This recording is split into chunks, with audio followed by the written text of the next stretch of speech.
Yeah. What is Gucci Hoochies? I want to thank you guys for tuning in to this episode of Strategic Rants. And today's guest is one of the most talented comedians to come out of Boyle Heights. I want you guys to welcome neighborhood legend, Luis Noriega. The Drunken Sailor. It's easier to remember that. The Drunken Sailor also. He goes by the Drunken Sailor. I doubt it's on his birth certificate, but it might be, actually, now that I think about it. Start with kind of a depressing question. Go for it. Because it usually kind of just gets lighter better. after that, yeah. It just gets better after that. Why do tortas give such good oral? They have to. Tortas, they're kind of like known for being bigger girls. That's why they try harder. As opposed to pretty girls, they don't have to try. So that's why tortas give better head. Yeah. It's like a buffet. Yeah. What about the cooking? They know how to cook. They developed other skills, man. No, because I'm saying pretty chicks don't develop a sense of humor, cooking, cleaning. Because they're hot. Yeah, they don't have to. But that's what I'm saying. That's why tortas do what they do. Excellent point. That wasn't the question. Oh. The real question was, how do you feel about cremation versus being buried? I mean, you're dead. Honestly, who gives a fuck, man? Like, honestly, I saw this thing where some lady actually got her ashes put into a dildo, a vibrator, so that her ex could fucking use that shit while he was gone. Yo. The lady's husband died, her boyfriend died, her fierro died, and she cremated him and put him into an artificial fierro. Yeah. And so that after that, like, hey, every time you have an orgasm, you're going to think about me. And I was like, that's kind of romantic. Kind of weird for some people, but I think it's romantic. Hey, half my ashes in the ocean, half my ashes in Hollenbeck Lake. I want my ashes buried there. Unless they put the fucking mixed ashes into that dildo, and then it's a fucking orgy that lady had. yeah. So where did the Drunken Sailor come from? You know, that's just who I am, but I'm not gonna lie. A few years ago when I started, I'm not gonna lie. The reason I'm a little drunk, rambunctious. I get a little wild every time, and at the open mics, I used to go to a lot of them. And there was a clique that hated me, and they went on a podcast and they talked shit about me. It was these 3 comics. I still remember it because I recorded that. And I'm like, somebody told me about it, and one of the comics said like, "He's a fucking drunken caveman. He's a fucking drunken idiot. You stupid sailor." And I was like, "Oh, really?" And I was like, but that is who I am. I am a drunken idiot. I am a drunken caveman. I am the Drunken Sailor. And that's when I was like, you know what? Maybe I should go buy that. The Drunken Sailor. So thank you to those haters that talk shit about me. Kelly Bundy or Kelly Kapowski? I like brunettes. Okay. I'm a brunette guy. And Kelly Kapowski was always freaking hot. And like, I don't know. I'm a brunette guy. And come on. Kelly Kapowski was way hotter. I love Kelly Bundy too. I like the blonde and the way she would dress. But Kelly Kapowski, come on. But did you ever see her in The Ladies Man? That comedy? Oh, yeah. Oh, yeah, bro. Yeah. She came out like in the lingerie. Yeah, and that's when I was like, holy crap. Yo, like, with Will Ferrell? Will Ferrell and the ladies man, fucking Leon Phelps. Yeah, that's not his This real name. is Julia's piano. This is Julia's piano. Yeah. My wife had that. I'm gonna tell you why I started doing comedy though. When I was a kid, I wanted to be a professional wrestler, maybe an actor. I was doing backyard wrestling. I did a couple shows. Actually, right here down the street, there's a wrestling studio called Santino Bros. And my homeboy runs a Lucha Libre school. Zocre, shout out to Zocre. I wanted to be a professional wrestler. That was my dream. And there's a thing that when you wrestle in front of a large amount of people and you do a crazy move and people are like, whoa, and they start applauding, I'm like, you get a rush. I think musicians get it when they play a good song. I think athletes get it when they do a good play. But me, I don't know what I have in me that I get a rush out of that. And my dad was like, dude, just get a job. And I did. I played it safe, joined the military, was in the military for 12 years. And then unfortunately my mother got sick. When she got sick, I got out and I didn't know what I was going to do. I was like, damn, all I knew was the military. And I went to an open mic and I did it and I was really good. And I was like, this is natural to me. Like, I've been doing this since the first grade. Through my senior year, I used to get most humorous. My favorite set, and I tell people, I went to a show in Jurupa Valley. And is this your most memorable comedy memory? My happiest. Okay. There was this little kid that was doing Nazi salutes. He had a swastika tattoo on his neck. Okay. He could tell he was a white racist. I went up there and I killed. He came up to me and he gave me a hug. And he's like, bro, you are really, really funny. And I was making fun of him. I clowned him. But the fact that I made fun of a dude with a swastika on his neck that was doing Nazi salutes during everybody else's set still made me feel good. I was like, damn, I made this fool laugh. And I made him give me a hug. Yeah, it's pretty And there was a kid in the bar? There was a table that was kind of like white supremacists. Oh, okay, some Proud Boy vibes? Yeah. Oh, okay. But the fact that this fool went up to me and gave me a hug, I'm like, damn, I made a fool give me a hug that had a swastika tattooed on him. That's crazy. What is the best sport to watch in person? It varies for everybody, bro. I've had fun at hockey games. I've had fun at baseball games. It just depends. Every sport is different. Like, I enjoy hot dog at watching the game, talking with your dad, you know, like... A lot of people say that baseball is boring, but baseball is not about baseball. Baseball is a place where you can talk to a brother, a dad, or whatever. Football is a place where you get drunk with your homies, get rowdy. Hockey, you know, it gets cold on the ice. You can cuddle with a chick. Every sport is different. I don't know. Which branch of the military did you serve in? I was in the Coast Guard, bro. The Coast Guard? Well, I wanted to be a cop. When I was going to ELAC, I was working at the 31 Baskin Robbins right across the street from ELAC. And I used to give away ice cream cakes to pretty girls that would come in from like either ELAC or Roosevelt. And when I applied to the LAPD, I had passed everything, the physical abilities test, the interview, the written test. And they give you a lie detector. And they asked you, before we continue, we just want to know, like, we have this thing where you said that you stole from an employer. And I was like, oh yeah, when I was like 18, 19, like I gave away ice cream cakes.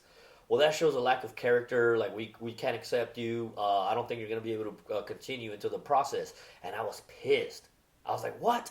I went home with my cousins. I hadn't really smoked weed or done any drugs then. Because you were trying to get into the LAPD. I told my cousins, light up a fucking joint, bro. I'm fucking blazing it. I fucking blazed it. I got super high. I have cousins that were in the Marines, Army, Air Force, Navy, Coast Guard. And one of my cousins, Javier, he was in the Coast Guard. And he did 4 years.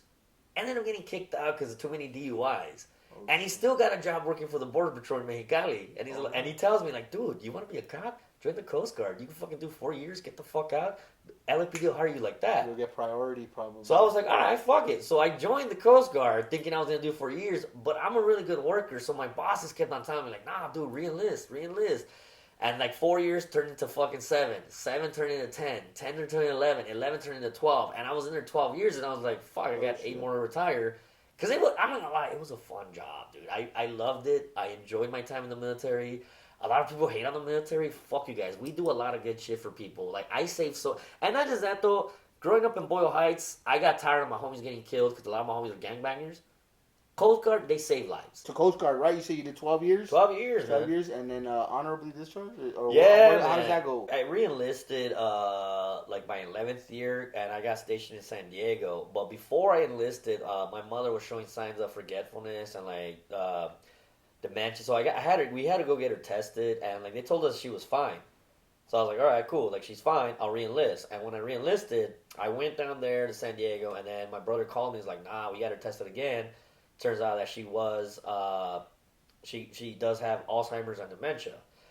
I'm a mama's boy, dude. Like, I'm like Forrest Gump. Like, I wouldn't have re-enlisted. I would have stayed out and just took care of her. But I felt like a piece of shit because I felt like I abandoned her. Right. And that's when I tell people, like, that's when I started going downhill. I started drinking heavy, started partying a little too much, and I was just angry, bitter, and I'm like, fuck, I feel like a coward for abandoning her. But that's when my bosses told me, like, nah, dude, if you want to get out, like, you've been in 12 years. It's not like you're getting out because you're a piece of shit. You're getting out because you want to do something for your family. So I ended up getting honorably discharged. But I had broken my foot, messed up my back. I had sleep. So my bosses were like, all right, dude, when you go to medical, just make sure that you keep your medical record and they'll take care of you. And I'm like, what do you mean? It's like, you're a veteran. You've been in 12 years. Your body's fucked up. Just they're going to take care of you. But I think they might have hooked me up because they knew what I was going to do. So they're like, we're going to hook you up, bro. I don't think they did it on purpose, but... So I'm a veteran, disabled vet. Yeah. I don't really have to work if I don't want to, but I still want to. So a lot of comics get mad at me. They're like, oh, you get paid? Must be nice. I'm like, fuck you. I served my country for 12 years, motherfucker. Yeah, there's haters. I'm telling you, bro. No, you don't got to tell me. The hater scene in the, like... Oh, you got a job? You must not really love this. And I hate it when somebody's like, "Oh, I'm a comedian, so I'm broke." I'm like, "Bro, I do stand up. I'm not broke. I mean, I'm not like, you know what I mean? I'm not like, but I'm like, you know what I mean? Like, motherfucker, like, I have a 9 to 5, motherfucker, like, you know what I mean? And the thing is, a lot of people used to clown me, but they're like, I served for 12 years. Fuck yeah, you, I can't dude. invest in my comedy business if I don't have any capital to invest it. You know what I mean? Like, how am I supposed to get out here? Yeah. You know what I mean? But it's like, just a lot of fools want you to be in the hole like they are. Like you say, bro, a lot of motherfuckers are just lazy, dog. You served your country for 12 years. That shows that you're not lazy. And I took care of my mom for 8. So I'm like, fuck all you motherfuckers. And I still, after at night, I would go to open mics, got my degree. I fucking had another job. I still was working. I was busy all the fucking time. And I busted my ass taking acting classes, improv classes, fucking, what else did I do? I still take comedy classes. I don't give a fuck if I still want to get better. But motherfucker, you try too hard, bro. Why you try too hard? I'm getting booked, and a lot of motherfuckers that were talking shit aren't even getting booked anymore. So fuck y'all motherfuckers, man. Yeah, maybe you don't try enough. Yeah. Maybe you don't try enough, dog. You know what I mean? Have a little passion. You've been like, I don't want to say going to the gym, but going on walks or runs, or you've been like trying to get active on the... I'm not gonna lie. I got diagnosed with type 2 diabetes, so like in order to keep drinking, I gotta work out now. Oh, okay. So like, but yeah, no. Plus January, I see sometimes you do like 2 miles, 3 miles. I try to do 5 miles a day. There you go. And I bought a weightlifting vest.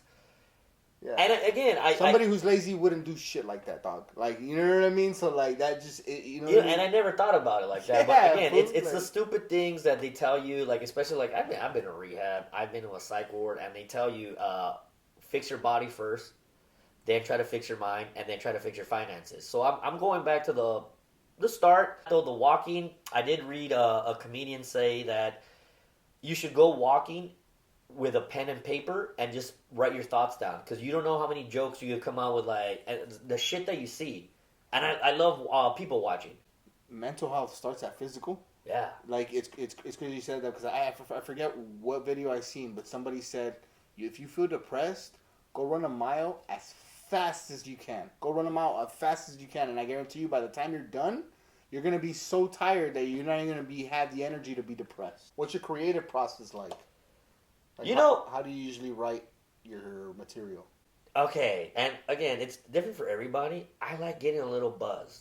I like getting buzzed because the thoughts just come to me. Sometimes I'll take an edible. Sometimes I'll drink some beer. Okay. And I usually tend to go to bars, and I'll try out my material with my barfly friends. And I'm like, if I can make these fuckers laugh, I can make an audience laugh. I also try it out on other people in every walks of life. Like, I'll be with my goddaughter, and I'll try to make her laugh, and I see her get pissed. I'm like, all right, I know that's funny. I'm going to use that. So, I mean, it's just basically throwing shit on the wall and see what sticks. What is that show? Getting Coffee with Comedians with Jerry Seinfeld? Jerry Seinfeld. Yeah. And he says, somebody asked him, like, do you still write? And he says, every morning. I write 3 jokes in the morning and 3 jokes at night.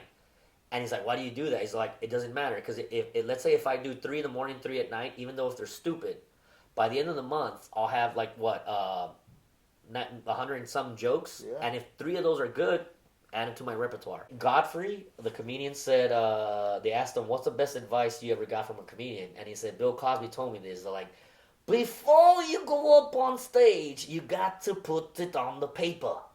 Put every thought, everything on the paper, and then you could scratch off this, delete that, so that all you have left is the joke. And I'm like, that's actually pretty good advice. Yeah. If you're a comedian, you gotta write shit down. Yeah. And then just delete the shit that's not funny, the fat. Yeah. Like in regards to like Jerry Seinfeld, like it's a fucking lifestyle for him. Like he just that's like going to the restroom for him. He's got to do it every day. Write a joke every day. He love it. Writes and he fucking exercises that skill, that talent.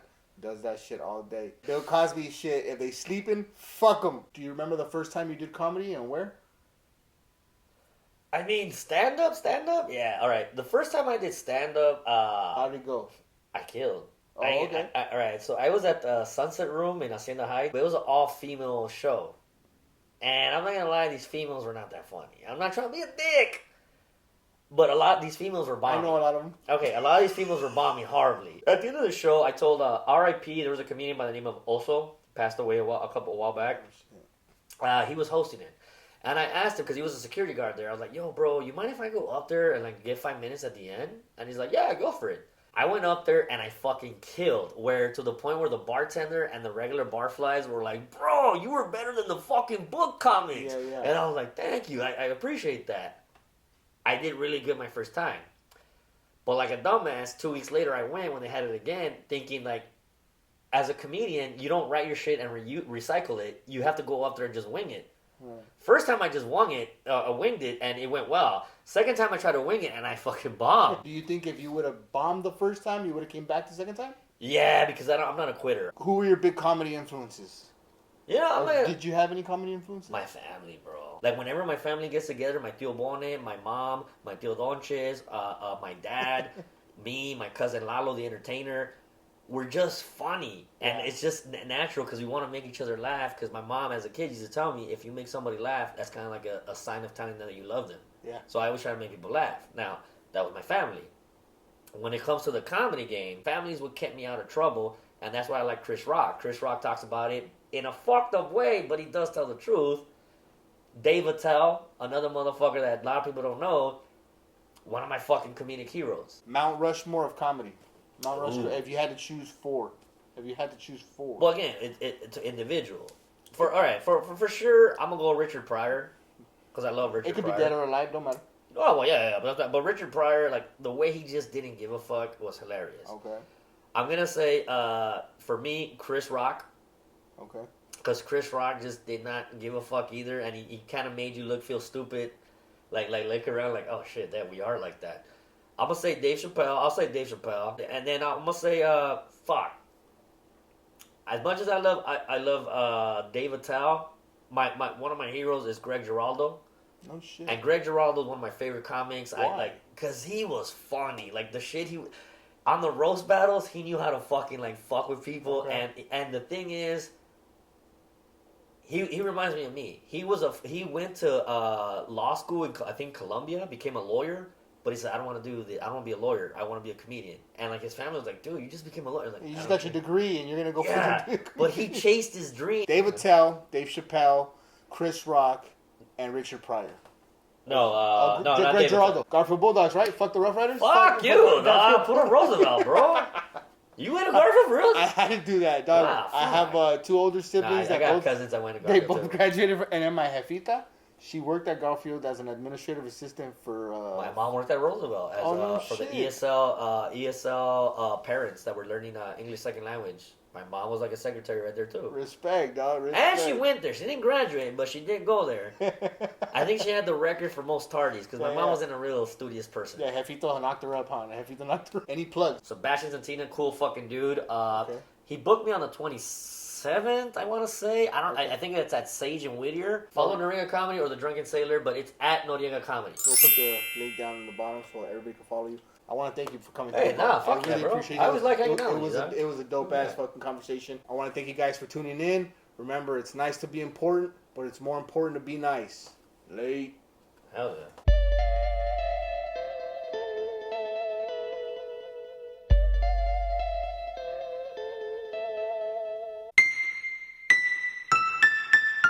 Yeah.